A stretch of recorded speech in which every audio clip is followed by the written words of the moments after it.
Bonjour à tous et bienvenue sur votre chaîne Tuto Bridge. Aujourd'hui, découvrons un nouveau feuilleton et son premier épisode de pure initiation. Les suivants compliqueront progressivement les choses.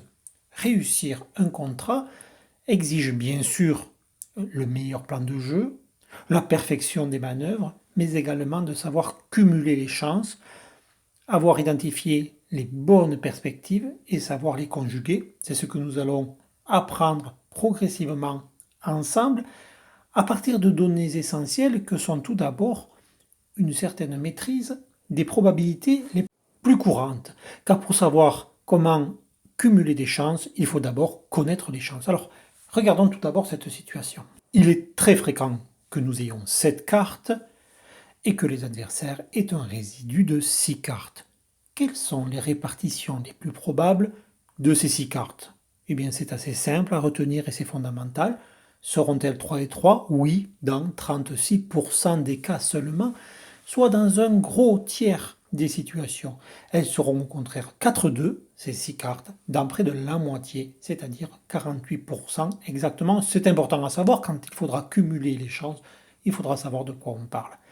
Il arrive aussi que nous ayons 8 cartes, très fréquemment, et le résidu de 5 cartes sera réparti 3-2 dans 68% des cas, et beaucoup plus rarement 4-1 dans 28% des cas. Et les impasses, alors c'est très facile, on le sait tous que l'impasse soit directe vers une fourchette entre deux honneurs en espérant l'honneur manquant à gauche, ou indirecte en jouant vers un honneur en espérant l'honneur supérieur à gauche, eh bien on le sait, la chance qu'une impasse réussisse est de 50%. Si on doit en réussir 2 sur 2, eh bien ce sera le cas dans un quart des hypothèses, c'est-à-dire dans 25%.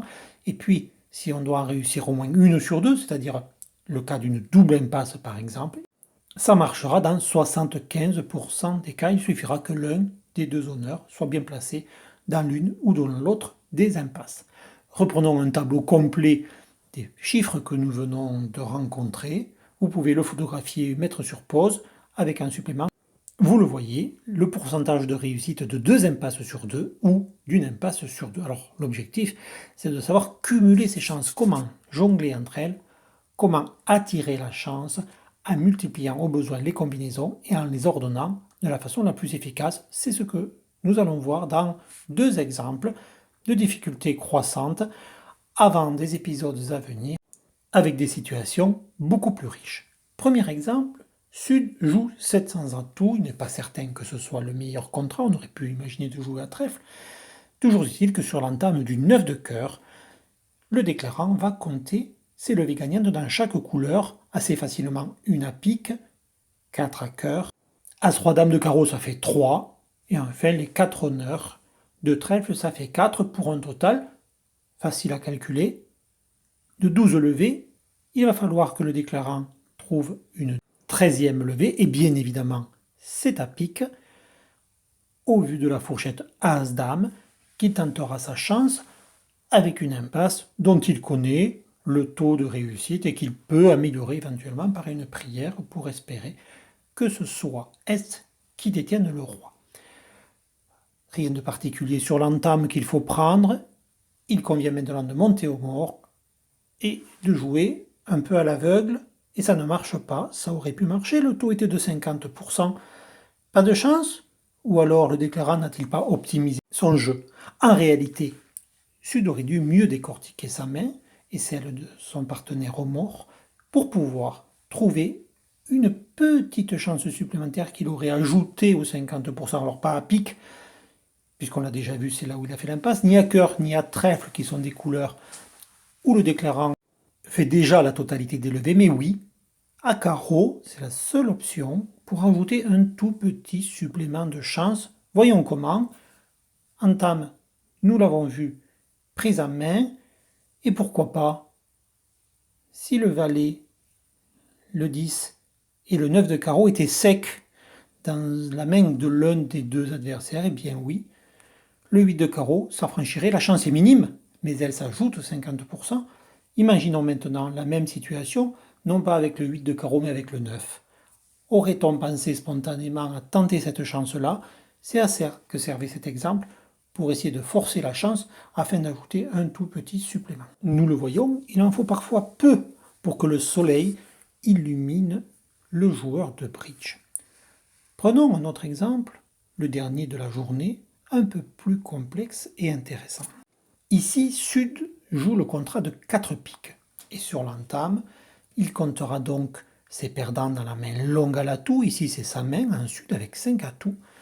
Et il s'aperçoit qu'il n'a aucune perdante à pique, 2 perdantes à cœur qui semblent très immédiates au vu de l'entame de l'as de cœur, une perdante à carreau et une perdante à trèfle. Quelles sont les solutions qui se présentent? À carreau tout d'abord, avec 8 cartes, nous l'avons vu, l'affranchissement d'un petit carreau par la longueur marchera dans 68% des cas avec un partage 3-2. Et puis, à trèfle, bien sûr, une impasse directe au roi marchera dans 50% des cas. A priori, Sud est donc tenté de privilégier l'affranchissement des carreaux. Il s'aperçoit après 2 tours de cœur qu'un troisième tour lui donnera l'occasion de montrer tout son talent par un réflexe très opportun pour éviter d'affaiblir sa main longue à l'atout et éventuellement de perdre quasiment le contrôle de l'atout s'ils sont mal répartis chez l'adversaire.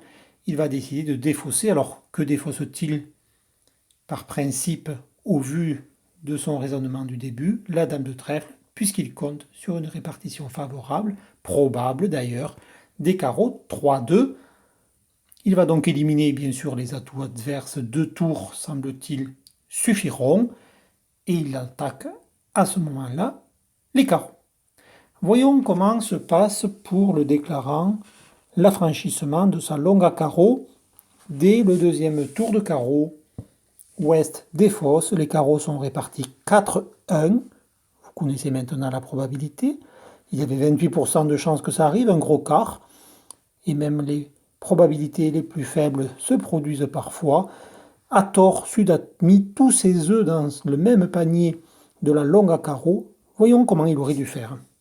Pour pouvoir cumuler des chances, il ne faut pas jeter l'une d'entre elles immédiatement. Et en défausant la dame de trèfle, ce qu'avait fait Sud, c'était de se priver de la possibilité de choisir l'une ou l'autre des 2 options, selon celle qui marcherait. En échouant à l'affranchissement des carreaux, il ne pouvait plus tenter l'impasse à trèfle. Il fallait donc qu'il garde les 2 options ouvertes en défaussant un petit carreau. Il garde la possibilité d'un partage favorable des carreaux 3-2 chez l'adversaire pour réussir l'affranchissement de sa longue. Et dans le cas contraire, il pourra peut-être tenter l'impasse à trèfle. Donc, après la défausse d'un petit carreau, le retour carreau pris en main, 2 tours d'atout pour éliminer les atouts adverses. On tente les carreaux pour s'apercevoir qu'ils sont mal répartis. Les 68% n'ont pas été favorables aujourd'hui.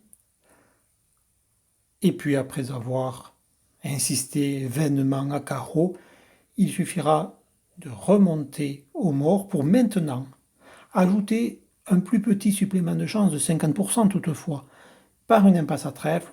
Évidemment, les efforts et l'application ont été récompensés. L'impasse a fonctionné, le contrat est réussi grâce au cumul. C'était aujourd'hui un premier regard seulement. Je vous invite bientôt à découvrir la suite.